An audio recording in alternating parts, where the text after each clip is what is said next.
आज तुम बड़े शहरों की सोसाइटी को छोड़ो, छोटे शहरों और कस्बों के लोगों को देखोगे तो तुम देखना कि तुम किस तरह का समाज बना रहे हो। प्रेम को भी खिलवाड़ बना के रख दिया। अग्नि के फेरे लेकर धरती आकाश को साक्षी मानकर जो तुम वचन लेते हो, विवाह के कुछ दिनों बाद वो सारी बातें धरी रह जाती हैं। कैसी आजादी तुम चाह रहे हो।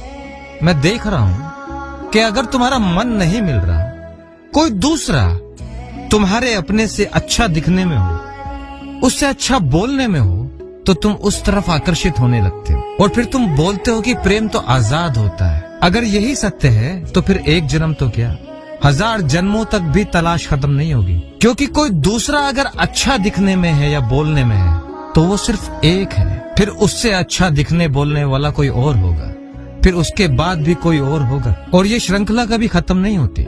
ख्याल रखना, आखिर के पड़ाव पर जो सबसे सुंदर दिखने में होगा, जो सबसे सुंदर बोलने में होगा, वहां तक तो तुम 1000 जन्मों में भी नहीं पहुंच पाओगे। ठीक है, मान लेते हैं जो तुम्हें पसंद वही करो, लेकिन फिर डंके की चोट पर करो। कहो कि मैं ऐसा ही हूं, फिर उन वचनों को लेने से पहले, दो परिवार को जोड़ने से पहले अपने भीतर इतना बल दिखाओ कि सबके सामने अपनी शर्तें रख दो। कहो कि ये सिर्फ एक एग्रीमेंट है और इन शर्तों पर चलेगा।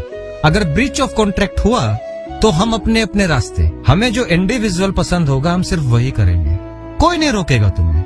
जरा ये बल पैदा करो। लेकिन नहीं, वो तुमसे होगा नहीं। फिर बाद में प्रेम के नाम पर प्रेम की ओढ़ लेकर अपनी मनमानी करके रिश्तों को यूं खराब मत करो। जब तुम अपने लिए ही सच्चे नहीं हो सकते तो तुम क्या खाक प्रेम को समझोगे।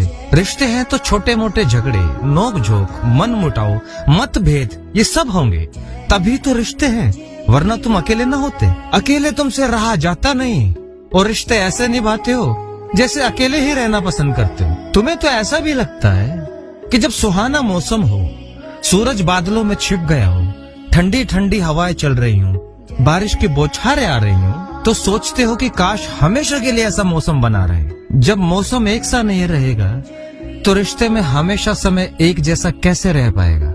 इसे ही तो जीवन कहते हैं, इसे ही संसार कहते हैं, एकदम रोलर कोस्टर की तरह। इससे भागो मत, इसे देखो, समझो, परखो। भागकर पार नहीं निकल पाओगे, जीकर ही पार निकल पाओगे। इसे जानकर समझकर ही अपने भीतर सत्य खोज पाओगे। फिर जो प्रीत कराए वही प्रियतम हो जाए।